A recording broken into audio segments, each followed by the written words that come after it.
Welcome to the Multi-Orgasmic Mama podcast, where sexual taboos around sex and motherhood are broken. I'm Tilly Storm, holistic sex and intimacy coach, jade egg, and tantric sex teacher. I work with high-achieving moms to ignite their sexual desire and break through their blocks to pleasure and the life they desire so they can experience epic sex and orgasmic motherhood. Grab more free resources at www.tillystorm.com. This episode is brought to you for free by the Essentially Embodied Woman Collective, my signature women's group coaching program for high-achieving moms to get their desire back after having kids and up-level their pleasure, both in the bedroom and life. If you're enjoying this content, be sure to subscribe to the podcast on your favorite podcasting app, and please rate and review the podcast and share it with a friend who could use this amazing content. Spread the love, hot mama. Welcome back, my loves. It's Tilly Storm, and today I actually left my cord to my microphone. I'm traveling right now, and it is gone pecan. So I am doing my best to make this as clear as possible, at least the audio quality. So if it's not as typical as it usually is, I do apologize. Today we are talking about how birth control affects your libido and how to get off of it. This question has come up several times in our group coaching program, The Essentially Embodied Woman. Women who come to us generally lack sexual desire, or they are wanting to experience more pleasure in the bedroom because they don't feel a lot of pleasure in the bedroom. And it has come up multiple times of women wondering if they should get off of birth control. A lot of women that have been in the program have usually been on an IUD. They had the Mirena IUD, which is actually a hormonal birth control. The copper IUD is not hormonal, but the Mirena is, and that's the one that's most common because it is more effective than the copper IUD in preventing pregnancy. And one of the women in our program was asking about, if she should get off of it because she's a little concerned about the effects that it might have. And I'm not sure if you know this, but there's actually a documentary that has come out, although it's not actually available for everyone to watch right now. It was first screened to the public in late November 2021, called The Business of Birth Control by Ricky Lake and Abby Epstein. And these are the same gals that produced the groundbreaking documentary, The Business of Being Born, back in 2007-8-ish. I think it came out on Netflix literally right after my firstborn was born. My firstborn was January 2008, and it came out I swear it was a week later, or at least I saw it a week later or something like that. But this was a documentary that really exposed what goes on in the maternal healthcare system and how fucked up it is, for lack of a better way to put it. How doctors push for women to have C-sections simply because, they make a lot more money. I think at the time they had given the statistics that it was something like, you make an average of $23,000 for a cesarean section versus $10,000 or $11,000 for a vaginal birth. So the increased cesarean section rate in the United States has always been higher than even the World Health Organization has said is actually safe. If we were to go back in time and really talk about how the C-section can save lives, yes, it can, but in technicality, only about 4% of women ever needed C-sections and ever do need a C-section, but more like 35-ish% have one. So this documentary was amazing for helping women wake up to what's actually going on in the maternal health field and how they're being lied to a lot of the times. And as someone who had an unassisted birth, a free birth for my firstborn, I was all about it. And, I was a huge proponent of women being able to make informed decisions for themselves and their own health. And this documentary was just epic for helping more women realize that maybe, what the doctors are saying all the time and pushing for might not actually be what's best for me. And maybe they're not giving me both sides of the story. So this new documentary that Ricky Lake and Abby Epstein have put out, The Business of Birth Control, is kind of the same premise, is giving the other side of the story.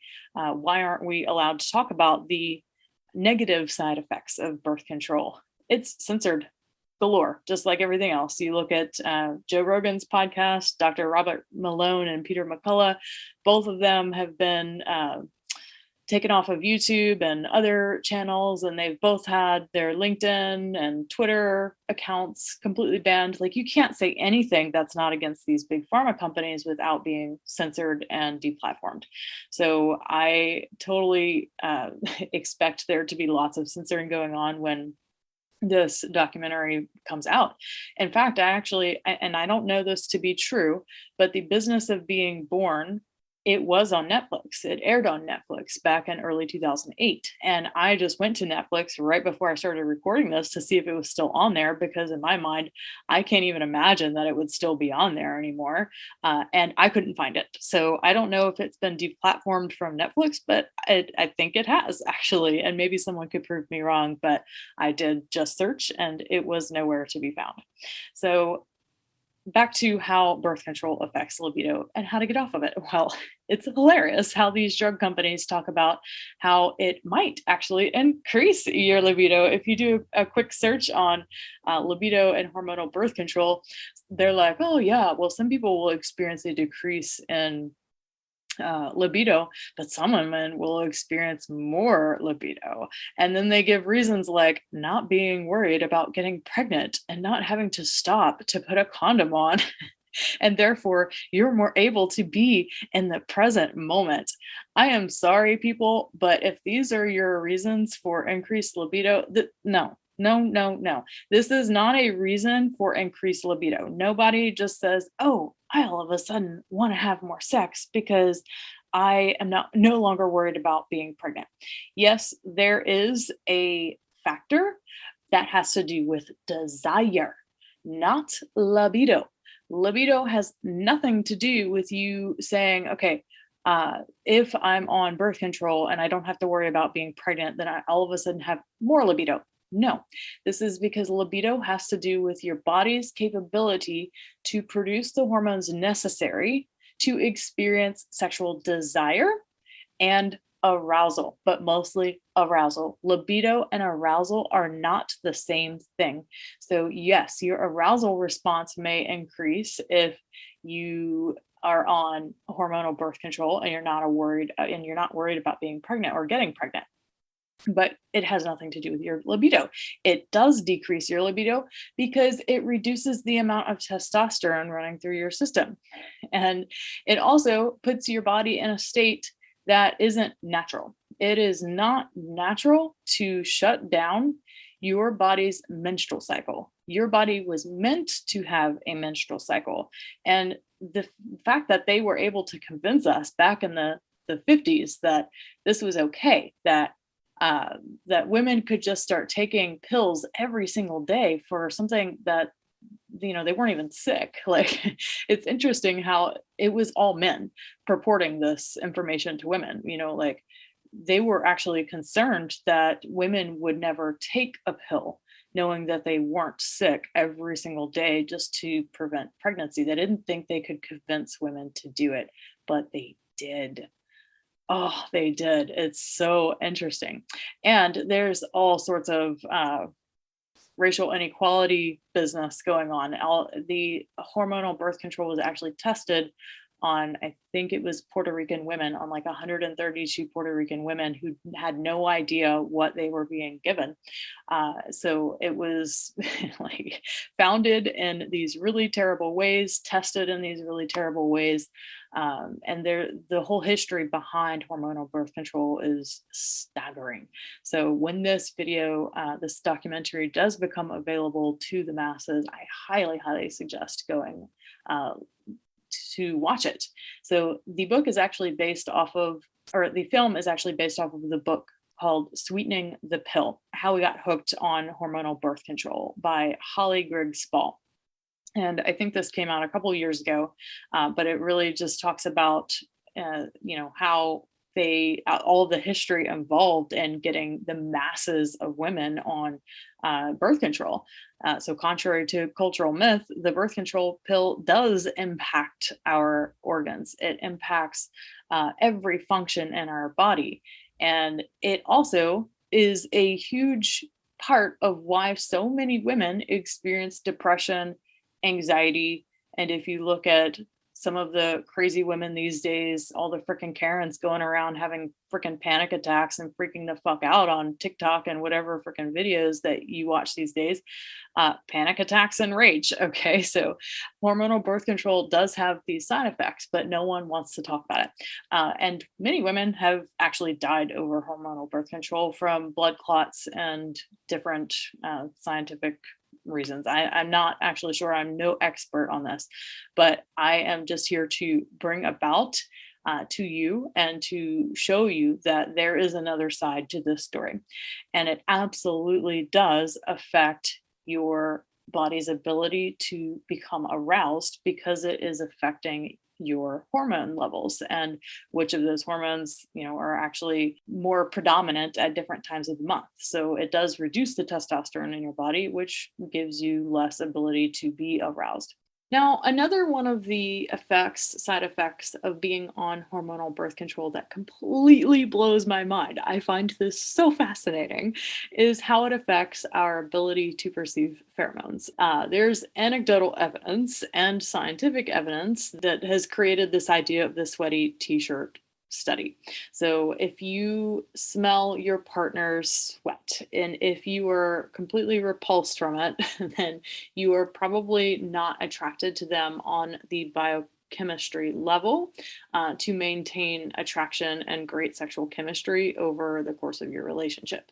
And in fact, this is one of the things that I ask people when they say, I'm not attracted to my partner, I don't have any sexual desire for them. I always ask, well, have you ever liked the way that your partner naturally smells?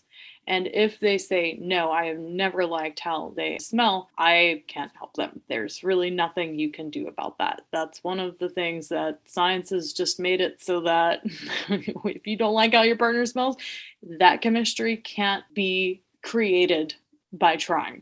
It's just not there. You can't fake it till you make it. You can't really do anything about it. So that's one instance where I'll turn people down from working with me and just, refer them to therapy to figure out what they want to do with their relationship. But yeah, I mean, it's like a real thing. So if you have liked the way that your partner smells at some point in your relationship, that's a good sign because you can always get your desire back for them in terms of feeling turned on by them, creating sexual chemistry between the two of you. You are a sexual chemistry match. So your pheromones are actually geared to seek out partners that have an immunological complex that's complementary to yours, so that you're only seeking out a mate that's going to produce healthy offspring. So when you're on hormonal birth control, it actually takes that whole system offline and you're not able to perceive pheromones in the same way. So there's lots of stories, anecdotal evidence that shows that women who are on the pill when they meet a partner and who get off of it later on may not be attracted to their partner anymore. And again, it goes back to that smell thing and the chemistry. And people who are dating someone when they're not on the pill, and then if they go on the pill, they might find that when they're on the pill, they don't feel attracted to their partner anymore. They don't feel it for them. So this is just another really important aspect that being on hormonal birth control, especially if you're dating, like it really fucks things up on the biochemistry level. And there's not much you can do about it except get off the pill and attract a partner that's actually really good for you, that you're sexually attracted to. So, how in the world do you get off of it? I am all about every woman having a choice in the matter, but I want you to have an informed choice of what is right for you. Every person should be given body autonomy. And this is why I am against it since day one over all of these mandates going on around the vaccination and all of the other COVID related things. And I say these, I'm afraid to even say the word because of the mass amounts of censorship going on, but I think we're okay on a podcast. I have been against the mask mandates since they first came out because every person should have a choice of what they do with their body. I have always been an advocate for body autonomy and freedom, and I knew this is what changed my whole political perspective and what led me to figure out that I am way not as liberal as I thought I was. That actually some of the values that were most important to me were values that were much more around the Libertarian Party and ones who are really just all about to each his own. You know, we're all about freedom. We should all have freedom. But yes, it was a huge political awakening for me when all of this COVID bullshit started in March 2020. Yes, everyone should be allowed to check in with their body to find out what is right for their body. No one should be able to tell you what is right for you. It is true, however, that hormonal birth control does affect your body's ability to experience sexual arousal.